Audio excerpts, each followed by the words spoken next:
Guys അപ്പോൾ next challenge guys ഈ ഒരു കമൻറ്റ് എന്ന് പറയുമ്പോൾ 1 മാസത്തിന് മുമ്പേ വന്നതാണ്. ബ്രോ ഞാനൊരു ചലഞ്ച് തരാം. ലോൺ ലൂഫ് new prank Abel guys. Abel ആരാണെന്ന് അറിയണമെങ്കിൽ ഗൈസ് നിങ്ങൾ ഈ കാണുന്ന വീഡിയോ പോയി കാണണം. ഓക്കെ, ഏബലിനെ വെച്ച് ന്യൂ പ്രാങ്ക് ചെയ്യണം. അപ്പോൾ ഞാൻ കുറേ അന്വേഷിച്ച് അവൻ്റെ അക്കൗണ്ട് കാര്യങ്ങളൊക്കെ നമുക്ക് കിട്ടിയിട്ടുണ്ട്. അക്കൗണ്ടിൻ്റെ പേര് ഫ്രായ് എന്നാണ്. അപ്പോൾ അവൻ ഓൺലൈനുള്ള സമയത്ത് നമ്മൾ ന്യൂ പ്രാങ്കിന് വേണ്ടി ഒരു 1 മില്യൺ കാര്യങ്ങളൊക്കെ വിളിച്ചിട്ടുണ്ട്.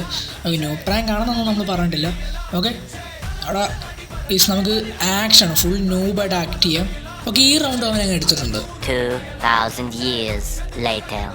ഇനിയാണ് ഗൈസ് നമ്മുടെ കംബാക്ക് 4 മുട്ടയായിട്ടുണ്ട്. നിങ്ങൾ കോൺഫിഡൻസ് തരാൻ ഈ വീഡിയോക്ക് മറക്കാതെ ലൈക്ക് അടിച്ചു. ഓക്കെ, ഫസ്റ്റ് റൗണ്ട് എടുത്തിട്ടുണ്ട്. അടുത്ത റൗണ്ട് നമ്മളങ്ങനെ എടുത്തിട്ടുണ്ട്. ഇപ്പോൾ ഫൈനൽ റൗണ്ടാണ്. 4-4 ആയിട്ടുണ്ട്. ഗൈസ് അവൻ കുത്തുപിടിക്കുന്ന കണ്ണല്ലോ എടുത്തോണ്ട് വരുവാണെങ്കിൽ പെടും. ഡെസേർട്ടുകളാണ്, കുഴപ്പമില്ല, നമുക്ക് എടുക്കാൻ പറ്റും നോക്കാം. Você disse que era meu, mas caiu na mentira. Tô de salto alto, vou deixar você na